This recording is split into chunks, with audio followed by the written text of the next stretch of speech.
Shane Steichen talking to the media today. And, of course, you want to know about injuries. We want to know about injuries. Steichen tells us about Anthony Richardson, that he may practice today. That's a good thing. Got to see how he feels. Jonathan Taylor not going to practice today, but maybe good to go on Sunday. That's a good thing. Kwity Paye, Kenny Moore, Ryan Kelly, we don't know.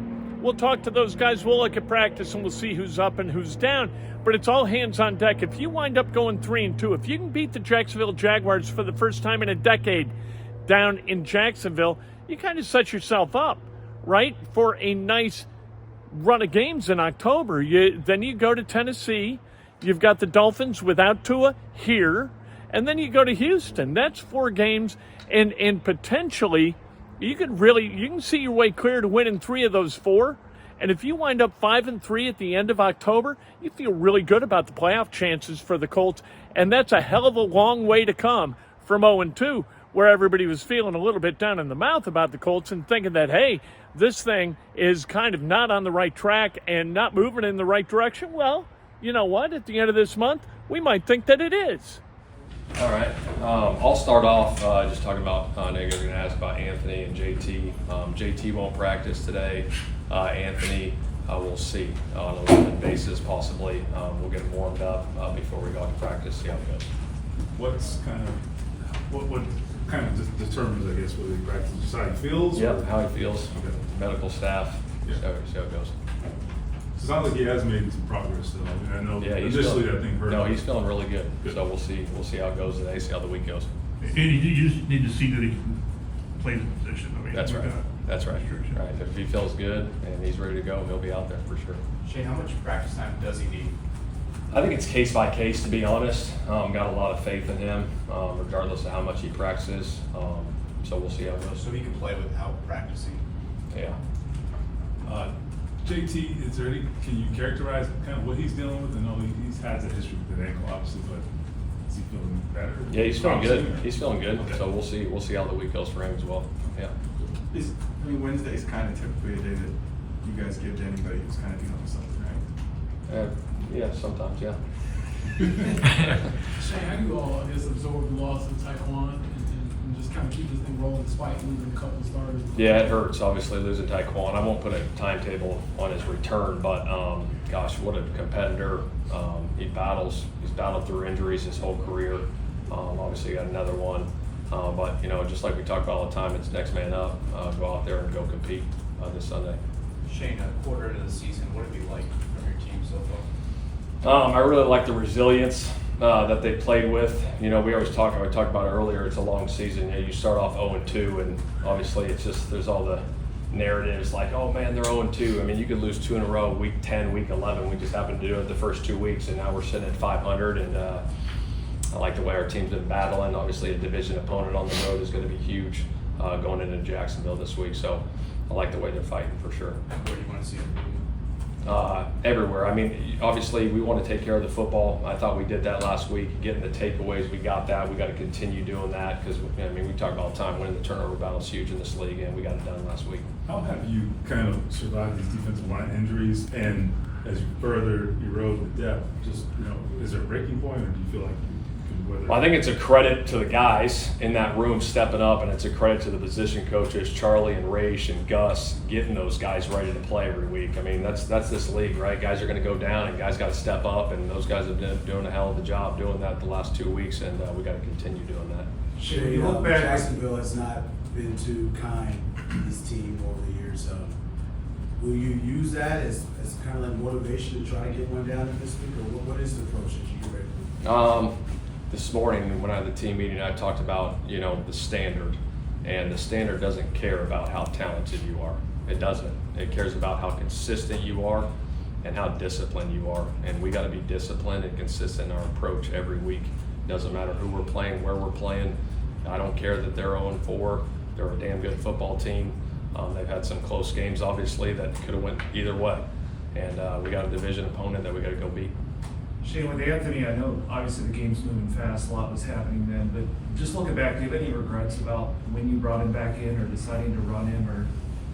Yeah, obviously you kind of look at that and it hurts. I mean, obviously, you bring him back in and the look that they had, we had 3 runs up and they went base defense, and yeah, It sucks, to be honest. It sucks. Will his injury history impact your decision at all to play him this week? No, it will not.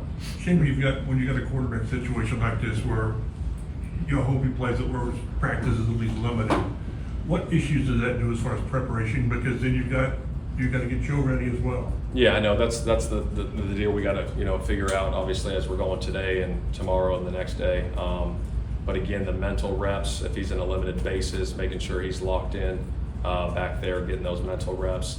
And then when he is in there, he's got to go, perform obviously in practice and show that he's ready to go. And if you do need Joe Flacco, I mean, what did he kind of emphasize last week that shows just kind of how adaptable he is to these situations? I mean, he's a guy that's been doing it for a long time, you know what I mean? And he went in there and operated. He's seen a lot of football, which is huge at that position. And he went in and did his job. And if he has to do it this week, obviously hopefully Anthony's out there, that's the plan. But if he has to do it again, we have faith in Joe to go do it. Shane, the tight ends have been pretty unselfish this year, whether it's been run blocking or chip helping the DN. How does Mo Alley Cox lead that room with that sort of mentality? He's got great leadership. He's been doing it for a long time. Obviously a good blocker for us, but obviously can catch the football. And I talked about it before, like that group just being selfless. You know what I mean? We got some good wideouts on the edge, on the perimeter that can make plays for us. But when those tight ends get their opportunity, they'll make the most of it, just like Drew did last week on that third down touchdown. Quiddy and Kenny and Ryan practice. Say that again. Quiddy, Kenny, Ryan, really practice. I'll just defer to the injury report on that one. Yeah. Shane, is Matt Gay, the long distance issues, has that impacted your play calling at all? Nope. It has not.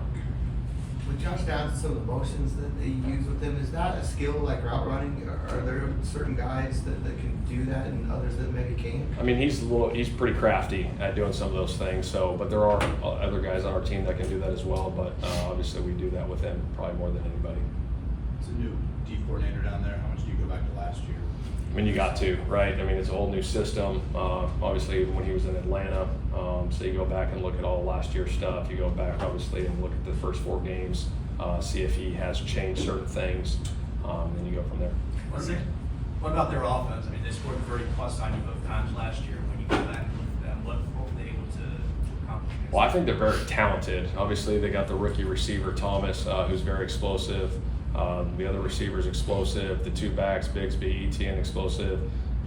Lawrence is a really good passer when you give him time.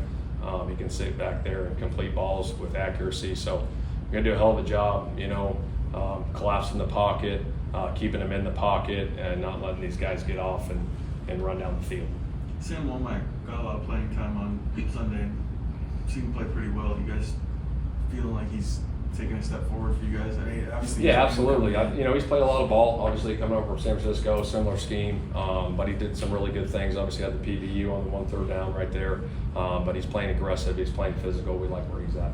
Shane, when it comes to Anthony and playing or whatever this week, how collaborative is that decision? Like, could he say, "I'm ready to go," and the team says that? Yeah, we'll work through it. We'll talk, medical staff, myself, him. We'll work through it and see how it goes.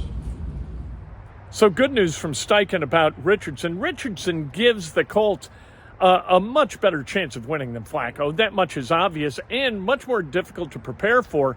If you're down in Jacksonville and you're putting together a defensive game plan and you're doing it for Anthony Richardson, you've got to account for a whole lot of stuff that if it's Joe Flacco, you don't have to account for. Not nearly the headache for defensive coordinators, Flacco isn't, that Richardson is. That's a big deal. His ability to move within the pocket, deliver the ball down the field on target, huge. And he saw that. People keep talking about accuracy, and I get it because that throw to Pittman was off, right? It was not accurate on that little slant toward the sidelines that would have gone for a first down. He threw it about 10 yards over his head. But the other 3 were dimes, baby. Those were sweet, including that first one to Pittman that was awesome.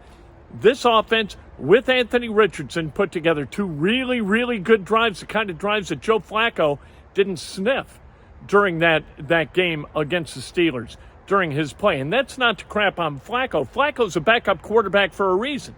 If he could play at a starting level, he would be a starting quarterback in the NFL. He wouldn't have been on his couch at this time last year if he was capable of playing that kind of football. Anthony Richardson is the guy, And if he's up on Sunday, he gives the Colts a much better chance of winning.